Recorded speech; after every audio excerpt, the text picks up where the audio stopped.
What,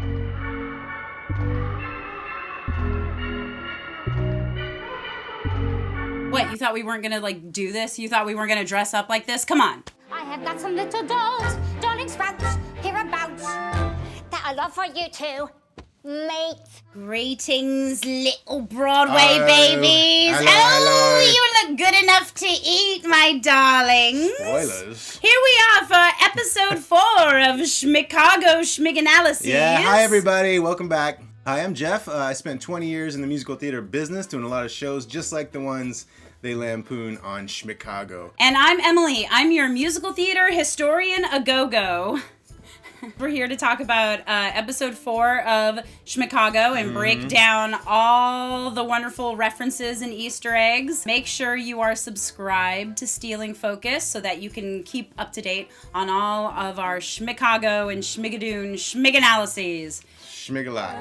Feels like this is something real.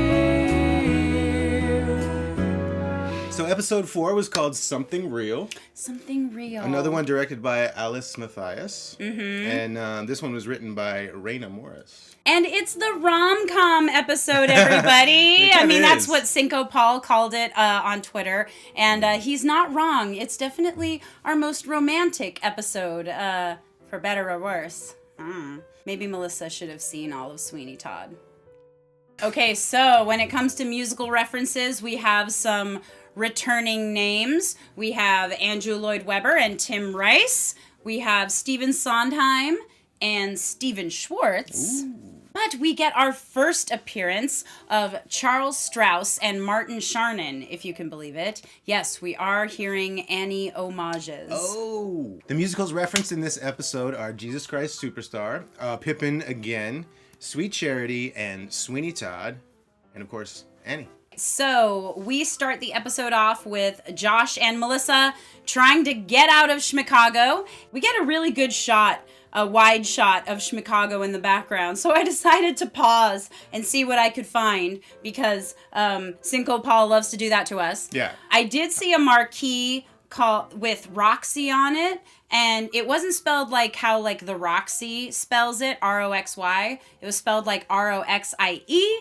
So I think that's a Roxy Hart reference. Clever.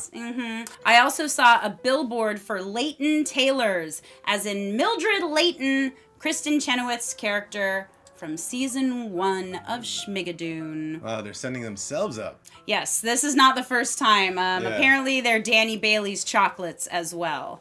But I couldn't see that close, so sorry. So the narrator pops in and he does his usual intro, like he always does, and he does his Titus high notes. Oh yeah, this time he really was living in those high notes. They were trying to go back to the bridge to get to their car, but the tires have been removed on the car. So they end up trying to walk over the bridge, but the narrator stops them, and it's like, what, aren't you having fun? And Melissa's like, no, this place is not fun. Schmigadoon is fun. And the narrator reminds her, well, you kind of got an adrenaline rush when you were performing on stage and when you were, looking for the killer. And Melissa says, nope, that's not the case. And they start storming off the bridge.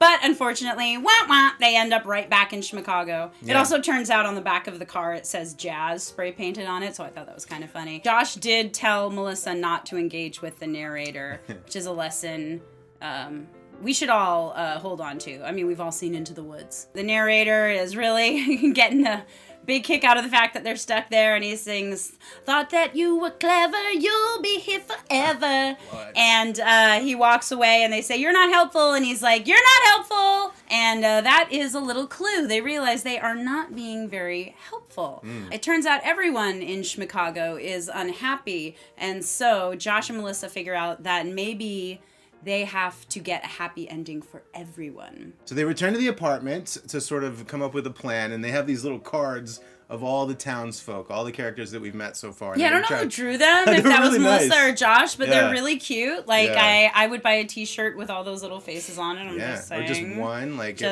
I would get the merch. Yeah. Just saying. We're suckers for merch.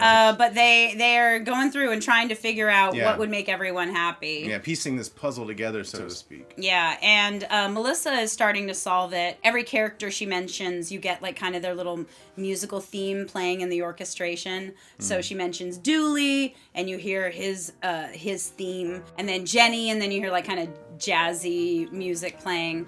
And so she realizes that if they can get Dooley and Jenny, father and daughter, reunited, then that would help a lot of other, happiness plots into motion. So Josh suggests maybe they should go kill baby Hitler, assuming they're back in time or something? Yeah, it's really funny. She's like, that's a great idea, but maybe we should focus with the characters that we've already met. She asks him what time period he thinks they're in. Yeah. He says, I don't know, it's very unclear. Yeah. And I guess if you're thinking, we're looking at something like Sweeney Todd, which is the 1880s, I think, Yeah. and then all the way up to A Chorus Line, which was the 1970s. Yeah, that's a 100-year period. 95 So years. Chicago is the 20s. Yeah. Pippin is the Middle Ages. So yeah, this actually this is completely out of whack now. Jesus, What? 0 AD. Oh, wait, no, 33 AD. So Jenny shows up looking for what else but a cigarette, and she never finds one. She never finds a cigarette. Why doesn't she buy her own cigarette? She's always looking for one. Because she's Sally Bowles. Yeah, it's an easy one. So Jenny comes home, and Melissa basically tells her, hey, I found your dad, Dooley Blight. And she says, that's weird. I don't have a father. She thinks Dooley killed her mother. Yes. And so she was raised in an orphanage, Yeah. and she has no desire to see him. Yeah, talk about having issues. Like, there you go. So once she makes that clear, then she just switches right back to her happy mode and puts a hat on Josh and says, you look so much better in a hat than with hair. And he goes, wait, maybe we should go see Topher. So they head to the commune and go and visit Topher's tribe. Mm-hmm. And they take Jenny in with loving arms. And she essentially has transformed into Charity Hope Valentine from Sweet Charity for the next discernible amount of time. Yeah, funny how they morph like that. Topher appears. Topher returns as the prodigal son returns. Someone write that down.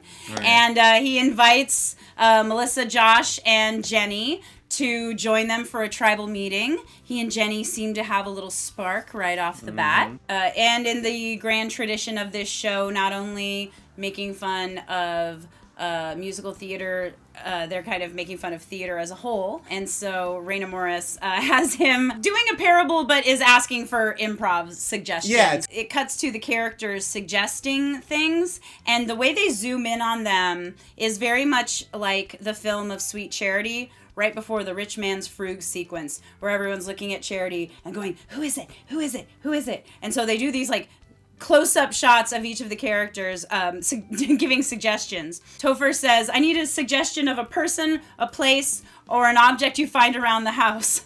And all they can think of is Topher, junkyard, flower. So that's what's around. And then Josh comes up with father. Yes. So they're trying to steer this in the direction of helping out Jenny. And so Topher's like, oh, cool, father, like our father in heaven. And then Mel's like, actually, maybe it's just a regular guy. Maybe it's just a regular father, And then they suggest, oh, maybe not a father and a son, maybe a father and daughter. They basically just keep interrupting Topher. And it's so great because Aaron Tveit is getting more and more frustrated with them, with their interjections. Yeah. So he gets so frustrated that he starts bursting into song. Yeah. And it is very much Jesus Christ Superstar inspired. It's kind of like the fight that he has with Judas in What's the Buzz? Maybe some Gethsemane in there. Yeah. But he's like, why are you interrupting me? Yeah. And he gets really frustrated and storms off singing those Jesus Christ Superstar high notes. And take your pick for moments in Jesus Christ Superstar where Jesus is really like lashing out like this. It kind of happens a lot. It happens in Everything's Alright, like you said. It happens in Hosanna. It happens in the temple. It happens when he goes back and forth with Judas at the Last Supper. And, of course, it happens in Gethsemane. But I think it's really interesting that they did this for Topher because this shows the difference between the Jesus and Godspell and the Jesus and Superstar. Because the Jesus and Godspell isn't really like that. He doesn't really have all these doubts. He's not really weighed down by the weight of the world. He's more sort of, this is a magnanimous act for these people. In Superstar, he's really doing that the entire time. So I was wondering if they were going to have him do something like that because it would be a departure from his character.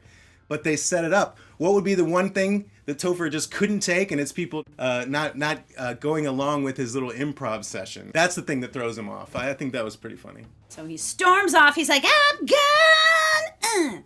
And he goes back to his little tent. And so the tribe looks to Josh and Melissa to tell the next parable. And so we get our first big musical sequence of the episode, Talk to Daddy, which is the rhythm of life, baby. It's the rhythm of life from Sweet Charity. It's really fun because Josh is up there and he doesn't really know what to say, and then like the bass line starts coming in, and then he instantly knows what to sing because that's how this world works. Yes. It's all rhythm of life, but the choreography throughout it is all both rhythm of life and the Rich Man's Frug. And I'm talking all three parts of the Rich Man's Frug. The Rich Man's Frug has three parts: the aloof, the heavyweight, and the big finish. And I think they're all in there.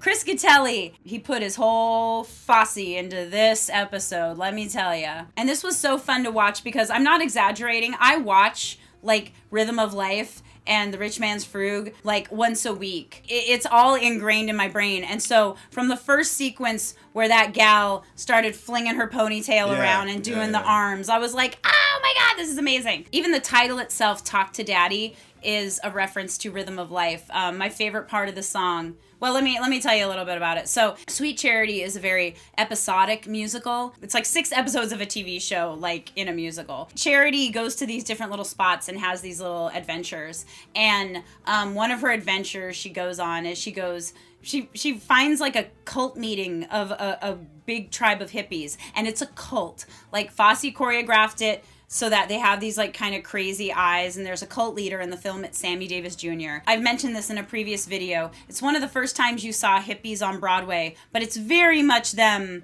making fun of hippies. It's Fosse sending hippies up. It's not like Hair where it's like actual hippies writing about the experience of it. It's, you know, a Broadway bigwig kind of making a dig at hippies. The cult leader, he calls himself Daddy. And so there's a part where he's like, flip your wings and fly to Daddy. Hit the floor and crawl to Daddy. And it's the best part of the song. Hit the floor and crawl to Daddy. Hit the floor and crawl to Daddy. And so I really like how the song, this is called Talk to Daddy, because it's like my favorite part of the song is now like the whole song. And they're literally saying, hey, talk to your daddy. There's like phones everywhere. Here, call him up, you know? Yeah, they incorporate nice corded phones into this very familiar choreography. Jenny is just taking it all in. She's having a blast. She's having a grand time. Again, she's the Charity in this sequence, just kind of going along like, wow, okay, this is crazy. But every single choreographic moment is something from Bob Fosse. They're all doing this at one point. This is from Rhythm of Life. The doobie heads, that's from Rhythm of Life. The fist punching, that's from the heavyweight. The walks that they're doing with the bobbleheads. Yes. Yeah. And they're really, you know, the whole time it's like pushing the story forward. It's trying to get her, or trying to inspire her to want to see her dad. You know, like, hey, yeah, he's not perfect, but, you know, maybe you should give this a shot. And I don't know, I just really like the lyrics. It worked for me. I'm just going to do like a big sequence here of just every choreography moment I could find from Sweet Charity. So here you go. Blew his way to Canton, then to Scranton.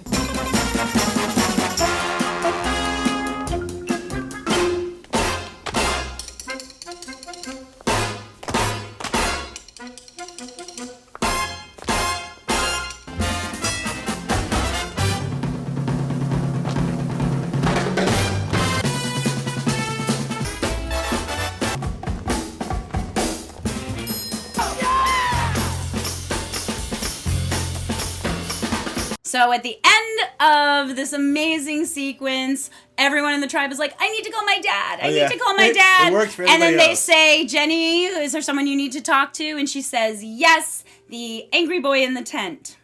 So she goes to talk to Topher. They hit it off right away and kind of talk about how Jenny feels like she can't be herself, or Yeah. maybe she's always performing. So it's actually Topher who starts it, though. He's saying, I don't know, sometimes I just feel like people are more into the idea of me than the real me. And then she's like, of course I can relate to that as a performer. But I love this little sequence. I mean, I think the way it was scripted was really good, but the way it was acted just kind of worked. They end up singing a little kind of romantic duet called Something Real. And this one is interesting to me because the closest one from the era, the closest song I could think of from the era that it might sound like is Love Song from Pippin. But it kind of doesn't sound like Love Song from Pippin. No.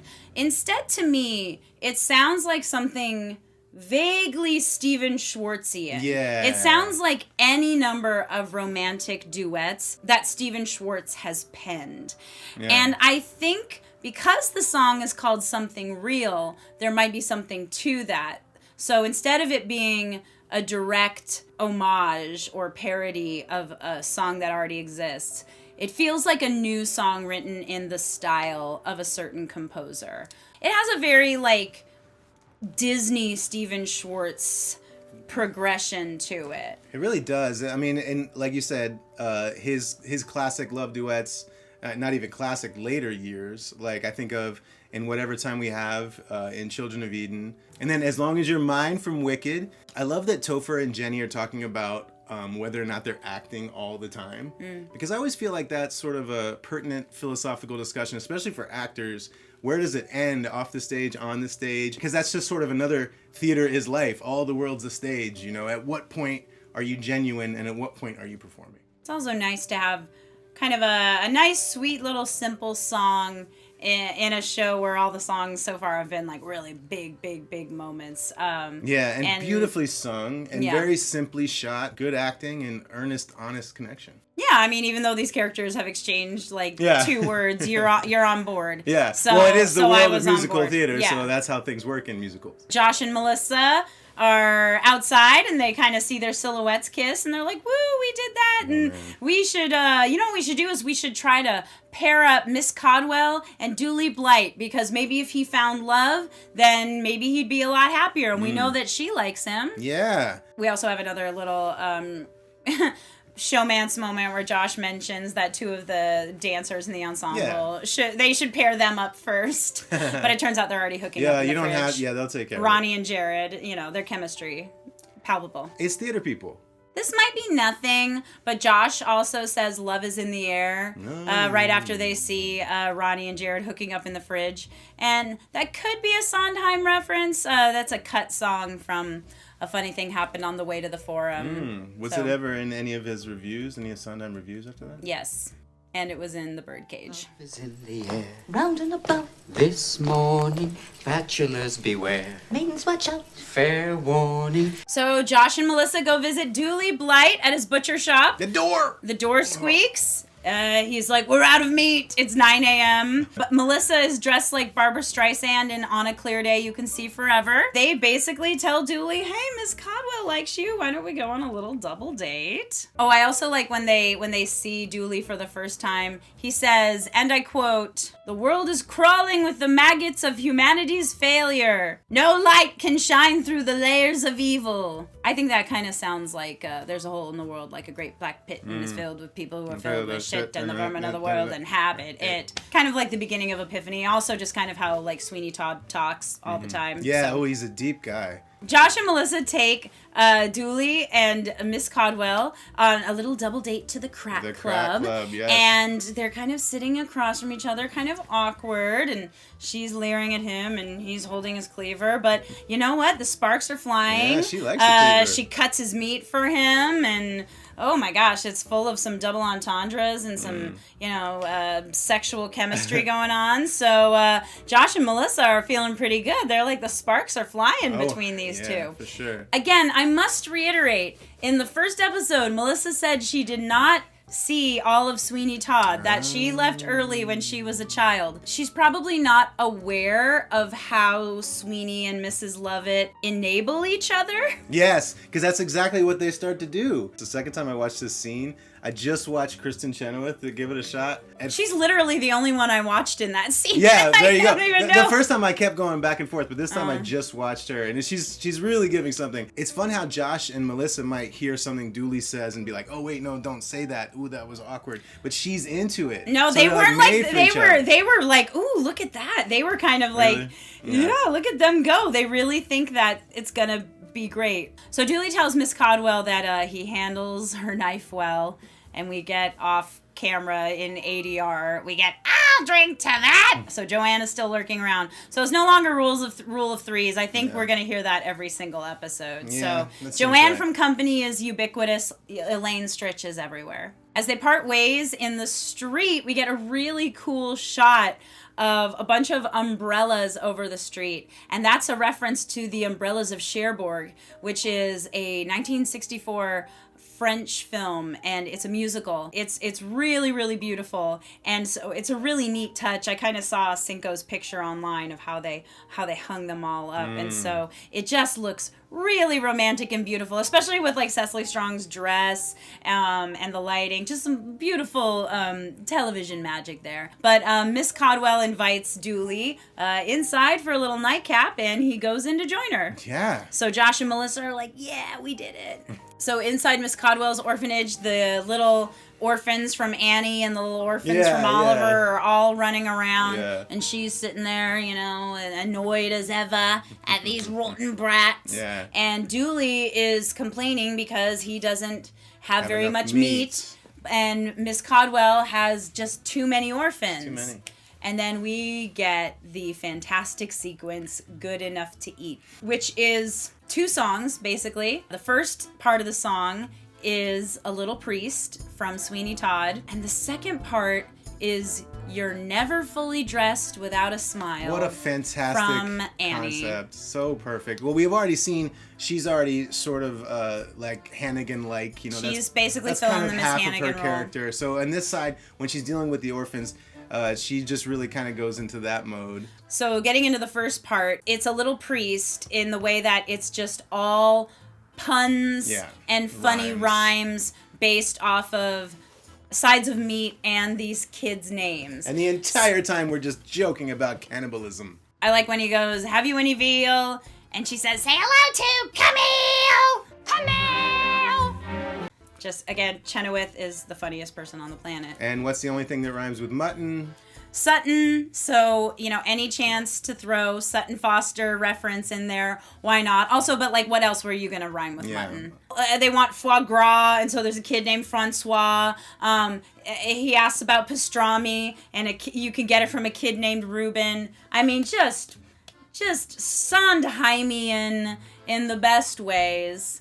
You get mincemeat and sincemeat. This is all the Act 1 finale of Sweeney Todd, where Mrs. Lovett and Sweeney Todd decide that they are going to kill people and put them into meat pies because he wants to kill people and she needs more meat. It's also really cute because the kids are all just really cute. They're all just like smiling as she's like pulling them up. They are just giddy and gleeful. And so we segue to kind of the dining hall area.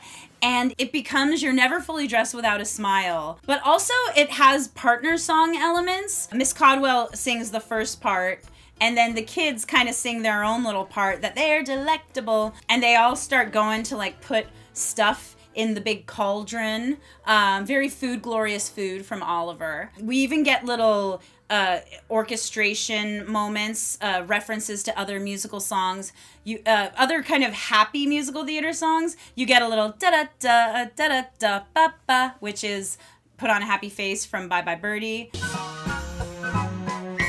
You also get a little reference to Hard Knock Life. They go ba-ba-ba-ba-bum as Miss Codwell and one of the orphans start a little soft shoe.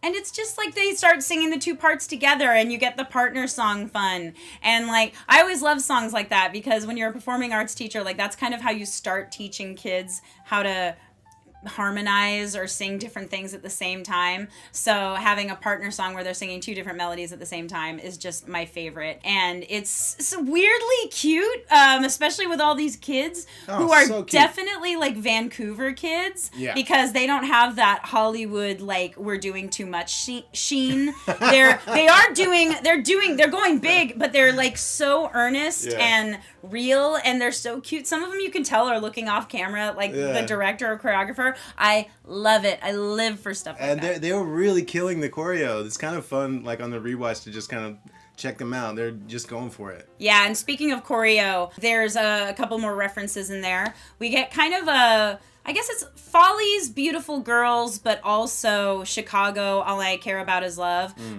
This thing. Fosse did that in quite a few musical numbers because it is very old school musical theater and very Busby Berkeley almost. And at the very end, the kids are doing Turkey Lurkey time.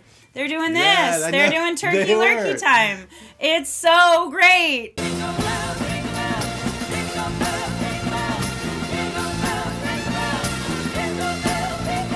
So Emily and I actually got to do Annie together, and she was Hannigan, and I was Rooster, which is a little weird, but there's no love scenes or anything.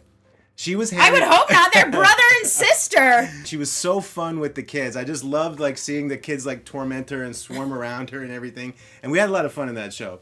I remember the way our sainted mother would sit and croon us our lullaby.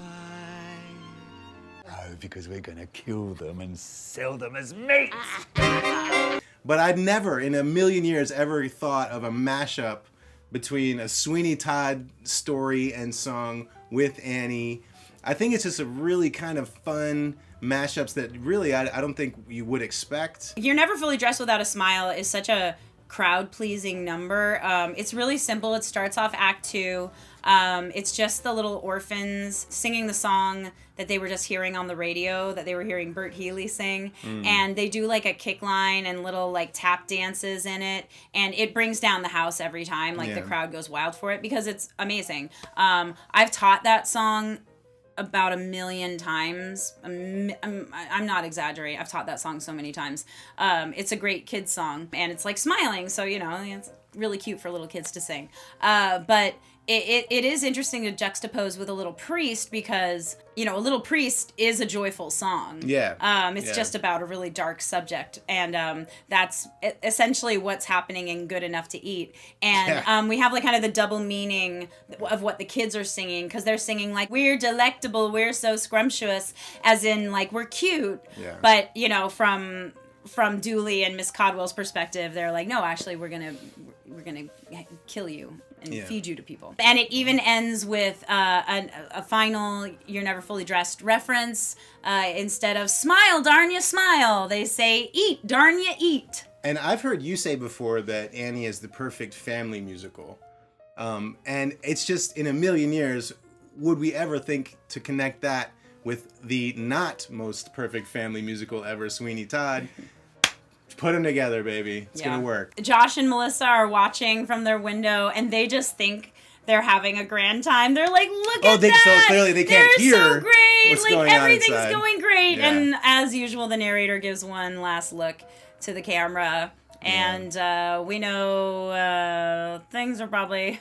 I had my doubts about whether they were really gonna go there, but once the song started, it was like pedal to the metal, full throttle. I mean, you can't halfway do this. We're not talking about literally killing children, but this is a musical. This is a musical world, and it again kills 2 birds with 1 stone. No, they are literally talking about killing children. Okay, so that's all we've got for this week. We are really excited to see where things are going next with episode 5. We always love a Sweeney Todd reference. I don't know if you could tell that we like Sweeney Todd. We might have done this a few times. So any excuse to bust out Sweeney and Mrs. Lovett. But now we can do Dooley Blight and Miss Codwell. So range. Just gotta get a cleaver. Range. Thanks, everybody. I'm gonna go eat some kids. You can get them on DoorDash.